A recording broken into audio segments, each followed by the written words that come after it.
जो बच्चे JEE main और एडवांस की प्रिपरेशन कर रहे हैं उनके मन में एक सवाल रहता है कि सर क्या सारी की सारी पढ़ाई यूट्यूब से की जा सकती है। यूट्यूब से पढ़कर क्या अच्छी रैंक टॉप रैंक्स आ सकती है। यूट्यूब का कंटेंट एनफ है भी या नहीं भी है, और यूट्यूब को अगर यूज करें तो एग्जैक्टली कैसे यूज करें। तो आई थॉट दैट कि मैं एक वीडियो के थ्रू सारी सारी बात को समझाता हूँ। सबसे पहली बात, अगर मान लो कि हमसे अगर यूट्यूब से अगर पढ़ना हो तो हमने बेटा सारे सारे लेक्चर्स दो जगह डाल रखे हैं। एक हमारा मोहित त्यागी चैनल है एमटी सर के नाम से, उसमें हमने पीसीएम के सारे लेक्चर्स पब्लिश कर रखे हैं। किसी बच्चे को अगर यूट्यूब से ना पढ़ने हो और ये सारे के सारे लेक्चर्स अगर मान लो उसे वेबसाइट या ऐप से अगर पढ़ने हो तो कंपटीशन की ऐप या आई डॉट कंपटीशन पे पारस नाम से बड़ा बैच होगा। ये जो सेम वीडियोस हैं ये सारे के सारे लेक्चर आपको पारस बैच के अंदर मिल जाएंगे। केमिस्ट्री, फिजिकल केमिस्ट्री और मैथमेटिक्स के वो वाले लेक्चर जो बोर्ड के ऊपर पढ़ा रखे हैं, और वो सारे के सारे लेक्चर्स जो है वो हमने कंपटीशन प्लस के ऊपर यूट्यूब के ऊपर चैनल डाल रखे हैं। और अगेन हमारी ऐप और वेबसाइट के ऊपर ये पारस प्लस के नाम से है। इन दोनों लेक्चर्स में डिफरेंस क्या है? यहां पर ये जो लेक्चर्स एमटी सर के और आलोक सर के हैं वो बेटा ऑफ कोर्स पेन टैब पे है मोस्टली, और यहां पर जो लेक्चर्स हैं वो बोर्ड पे हैं। यहां पर जो लेक्चर्स बना रखे हैं वो यूट्यूब के हिसाब से बना रखे हैं, आराम से इत्मीनान से बिल्कुल एकदम आलती पालती मारकर एकदम पूरा समय लेकर पढ़ाए गए। और यहां पर जो लेक्चर कंपटीशन प्लस पे जो लेक्चर्स डाल रखे हैं वो बैच स्पेसिफिक पढ़ा रखे हैं कि हाँ भैया टाइमली सिलेबस कंप्लीट करना है, उस हिसाब से पढ़ा रखे हैं। मेरे जो फिजिक्स वाला लेक्चर है वो सिर्फ और सिर्फ इस मोहित त्यागी चैनल के ऊपर ही है।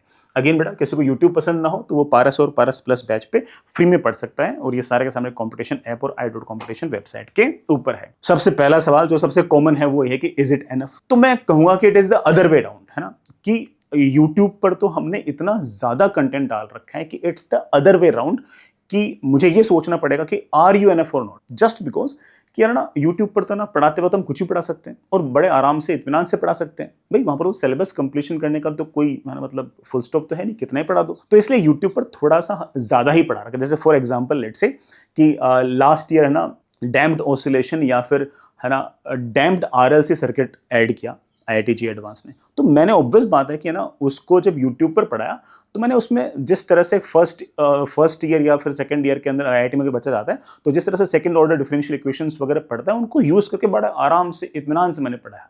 इतने इत्मीनान से ऑफ कोर्स बैच तो नहीं पढ़ा सकते, तो ऑब्वियस बात है कि यूट्यूब पर समय का कंस्ट्रेंट नहीं रहता, इसलिए हमेशा ही ज्यादा पढ़ाया जाता है। और जब ज्यादा पढ़ाया जाता है तो उस केस के अंदर ऑब्वियस बात है कि ना इज इट एनफ वाला सवाल तो खत्म ही हो गया, बल्कि मान के चलो कि हम जितना बचा सकते हैं हमेशा उससे ज्यादा ही होगा। बल्कि आपको ये सोचना पड़ेगा कि इन लेक्चर्स में मैं कौन से यूज करूं, सारे तो मेरे से कंप्लीट नहीं होंगे। अगर आप टोटल नंबर ऑफ आवर्स अगर काउंट करोगे पर चैप्टर के तो वो है ना अनमैनेजेबल टाइप सिचुएशन पे चले जाएंगे, ठीक है, खासतौर से ड्रॉपर बच्चे के लिए। तो इज इट एनफ का आंसर बड़ा क्या है? ऑफ कोर्स यस, बस बल्कि आपको उल्टा सोचना चाहिए कि यार मैं फटाफट बड़ा इसमें से कैसे कैसे आराम से इत्मीनान से जल्दी जल्दी कंप्लीट कर लूं। दूसरा सवाल कि can it give good rank? Of course yes, अगर ढंग से अगर यूज किया जाए तो हमने सारे के सारे कंटेंट को बड़े आराम से इत्मीनान से पूरा पढ़ा रखा है, कुछ भी छुपाए बिना पूरा एकदम बढ़िया से। आईआईटी एडवांस की अच्छी से अच्छी रैंक लाने के लिए क्या चाहिए, किस तरह के थॉट प्रोसेस डेवलप होने चाहिए, तो लेक्चर वाइज हमने सारी चीजें उसके अंदर दे रखी। बट ऑब्वियस बात है कि आईआईटी में एडवांस में अच्छी रैंक लाने के लिए लेक्चर के साथ साथ मटेरियल करना, अपनी डाउट्स पूछना, अपनी टेस्टिंग करना, ये सारी चीजें इस पूरी तैयारी का सिर्फ और सिर्फ पहला 30% हिस्सा है, वही तो लेक्चर है। हाँ, उस लेक्चर में पूरी ईमानदारी है, बाकी 70% चीजें अगर आपने मैनेज कर रखी है तो ऑफकोर्स बड़े आराम से अच्छी से अच्छी रैंक ला सकते हो। आपने अगर साइड की जो सारी प्रॉब्लम्स है वो सॉल्व कर रखी है तो थ्योरी पढ़ना हो चुका, उसके बाद मटेरियल कौन सा करना है आपने डिसाइड कर लिया, उसके डाउट्स कैसे पूछने वहां डिसाइड कर लिया, मेंटरशिप आपको मिलने के लिए अगर बड़ा अरेंजमेंट पूरा का पूरा है, टेस्टिंग देने के पास पूरा का पूरा अरेंजमेंट है, तो बड़े आराम से आप अच्छे से अच्छी रैंक ला सकते हो। किसी प्रकार की कोई दिक्कत नहीं है, लेक्चर्स में किसी प्रकार कोई इशू नहीं है, अच्छे से अच्छी रैंक बड़े आराम से लाई जा सकती है और बच्चे लाए भी। नेक्स्ट इज कई बच्चे ऐसे भी होंगे जो किसी न किसी इंस्टीट्यूट के अंदर पढ़ने जा रहे होंगे और साथ में यूट्यूब भी यूज कर रहे होंगे हमारा वाला, ऑफकोर्स यूज कर सकते हो। लेकिन ऐसा नहीं हो सकता कि आप 6 दिन कोचिंग भी जा रहे हो और उसके बाद सेम टॉपिक सारे के सारे आके आप यहां पर पढ़ रहे हो। It is not possible. इसकी बजाय आप अगर मान लो कि अगर किसी कोचिंग जा रहे हो, किसी इंस्टीट्यूट में जा रहे हो और फिर अगर हमारे वाले यूट्यूब लेक्चर को अगर यूज कर रहे हो तो सारा यूज नहीं कर सकते हैं, फिर प्रैक्टिस कब करोगे? तो ऐसे केस में आप देख लो कि यार लेट्स से फॉर एग्जांपल आपको ऐसा ले कि यार मुझे वहां पर ना फिजिक्स और केमिस्ट्री बड़े आराम समझ में आ रही है, तो हमारे वाले यूट्यूब लेक्चर से फिजिक्स और केमिस्ट्री देखने की जरूरत ही नहीं है। मुझे वहां मैथ समझ में नहीं आ रही, तो मैं एक काम करता हूं कि मैं एमटी सर की कॉम्पिटिशन प्लस वाला लेक्चर्स देख लेता हूं और मैं मटेरियल अपने इंस्टीट्यूट कर लूंगा। दैट इज टोटली फाइन, कोई दिक्कत नहीं। बढ़िया है, ये बड़े आराम से मैनेज हो जाएगा। या फिर लेट्स से फॉर एग्जांपल ऐसा हो सकता है कि तुम्हें ऐसा लगे कि यार मुझे तो ना सारी की सारी केमिस्ट्री बड़े आराम से समझ मेरे इंस्टीट्यूट में आ रही है, सारी फिजिक्स समझ में आ रही है, सारी मैथ्स बड़े आराम से समझ में आ रही है, और मैं अपने ऑफलाइन इंस्टीट्यूट के अंदर मैं बड़े आराम से सेट हूं, या फिर मैं किसी और ऑनलाइन इंस्टीट्यूट में वहां बड़े आराम से सेट हूं, लेकिन मुझे ना जो P block, S block, qualitative analysis, जो इनऑर्गेनिक वाला पोर्शन है ना, ये वहां बिल्कुल भी समझ में नहीं आ रहा, ये 3-4 चैप्टर परेशान कर रहे हैं। तो इन 3-4 चैप्टर के लिए ईएल के सर के लेक्चर यूज कर लो। तो आप ऐसे मिक्स एंड मैच कर सकते हो, लेकिन पूरा का पूरा वहां पढ़ना और सेम चीज को यहां पर पढ़ना, इसको टोटली अवॉइड करना है, ये नहीं चलेगा, ऐसा नहीं करना। Next is who should avoid YouTube. जिस किसी बच्चे को भयंकर तरीके से डिस्ट्रैक्शंस होते हो, उसे यूट्यूब कभी यूज नहीं करना चाहिए पढ़ने के लिए। उसे ऑब्वियस बात है, या तो ऑफलाइन पढ़ना चाहिए, या अगर ऑफलाइन या फिर ऑनलाइन पढ़ रहा है तो किसी न किसी इंस्टीट्यूट के अंदर एडमिशन लेके ऐप या वेबसाइट से पढ़ना चाहिए। अगर आप यूट्यूब को खोलते हो पढ़ने के लिए सिंपल हार्मोनिक मोशन, और उसके बाद वहां चले जाते हो कि ये गॉड्स पार्टिकल क्या है, सृष्टि की संरचना कैसे हुई थी, है ना, ये ब्लैक होल क्या है, वगैरह वगैरह, ऐसी बात पर अगर चले गए हो, इट मींस दैट कि आप यूट्यूब के लिए नहीं बने हो। या तो जेई की पढ़ाई छोड़ दो या फिर यूट्यूब छोड़ दो, दोनों में से कोई एक चीज आपको छोड़नी ही पड़ेगी।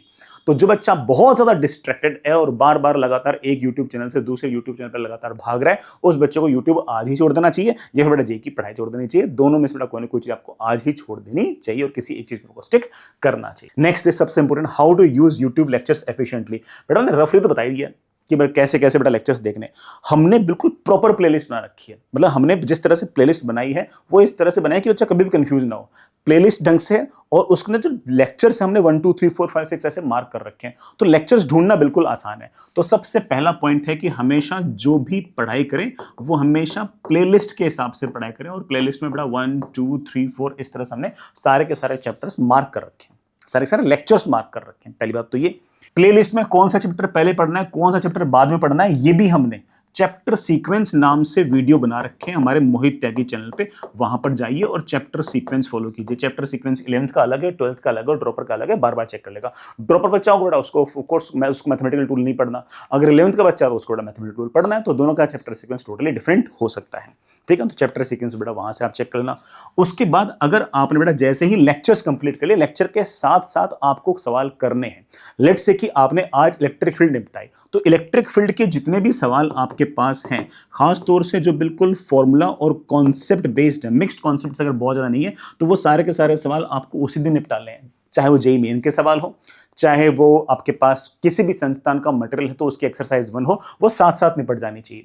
अगर आपके पास किसी इंस्टीट्यूट का मटेरियल नहीं है तो बड़ा जेईई मेन की पीवाईक्यू कीजिए, उनकी भी संख्या बहुत ज्यादा है। सारे के सारे जेईई मेन की पीवाईक्यू अपने अपनी कंपटीशन की ऐप के ऊपर चैप्टर के अंदर सब टॉपिक वाइज डाल रखें, साथ ही साथ सारे के सारे जो बड़ा पीवाईक्यूज हैं वो शिफ्ट वाइज भी अपने डाल रखें। उसको आप एज ए टेस्ट देना चाहो तो टेस्ट भी दे सकते हो। हमने इवन जो सारे के सारे सवाल हैं बेटा वो इजी, मॉडरेट और टफ में मार्क कर रखे हैं। इजी मतलब ग्रीन, मॉडरेट मतलब बेटा ऑरेंज, और टफ मतलब रेड के अंदर मार्क कर रखे हैं। तो आप ऐसे भी अगर सवाल करना चाहो तो सवाल निपटा सकते हो बड़े आराम से, कोई दिक्कत नहीं है। लेकिन अगेन ये तभी करें जब आपका खुद का मटेरियल अगर डन हो तो। उसके बाद बेटा अगेन आप टेस्टिंग पे आते हो। टेस्टिंग के अंदर अगेन आप बेटा कोई ना कोई टेस्ट सीरीज जरूर साथ में साइड में ज्वाइन करें। अगर आप टेस्ट सीरीज ज्वाइन नहीं कर रहे हो तो उस केस के अंदर आप हमेशा ही कॉम्पिटिशन की जो टेस्ट सीरीज है वो यूज कर सकते हो, या फिर अगेन जैसे मैंने कहा कि हमने 2026 से लेके 19 से लेके 26 के जितने भी पेपर हैं वो सारे के सारे हमने अपनी कॉम्पिटिशन की ऐप के ऊपर बड़े आराम से सीबीटी मोड के अंदर डाल रखे, वो सारे पेपर आप वहां से देना चाहो दे सकते हो। तो ऐसे आप बड़े आराम से पूरा काम अच्छे से मैनेज कर सकते हो और बड़े आराम से इत्मीनान से पढ़ सकते हो। लेकिन अगेन डिस्ट्रैक्शन फ्री पढ़ाई करनी है, डिस्ट्रैक्शन से बिल्कुल दूर रहना। यूट्यूब से हल्का फुल्का भी डिस्ट्रैक्शन आए तो ऐसे केस में आप ऐप के ऊपर शिफ्ट हो जाइएगा। लेकिन जिस किसी बच्चे को ऐसा लगे कि नहीं मुझे तो है ना लेक्चर भी चाहिए, स्टडी मटेरियल भी चाहिए, मेंटरशिप भी चाहिए, टेस्टिंग भी चाहिए, है ना, टेस्ट का एनालिसिस भी चाहिए, टीचर से बात भी करनी है, ऑफ कोर्स बेटा उसे कोई ना कोई बैच कहीं ना कहीं ज्वाइन कर लेना चाहिए, जहां कहीं उसे ऑनलाइन में ऑफलाइन में उसको जमे कि हायर मेरे लिए बिल्कुल सूटेबल है और इनके साथ मेरी फ्रीक्वेंसी मैच करेगी, वहां जाकर पढ़ना चाहिए। और कोई बच्चा बहुत ही सेल्फ रेलिवेंट हो, सेल्फ डिसिप्लिन हो, जिसे लगता हो कि हाँ मैंने सारी चीजें सॉर्ट कर रखी है, मुझे एग्जैक्टली पता है कि क्या करना है और मुझे कोई दिक्कत नहीं, वो बड़े आराम से यूट्यूब से पढ़े, किसी प्रकार की कोई दिक्कत नहीं आएगी। किसी भी चीज की जरूरत हो प्लीज लेट अस नो। कुछ भी मेरे से कोई बात रह गई हो और पूछनी हो तो कमेंट बॉक्स में लिखना, I will try to reply. All the best, bye.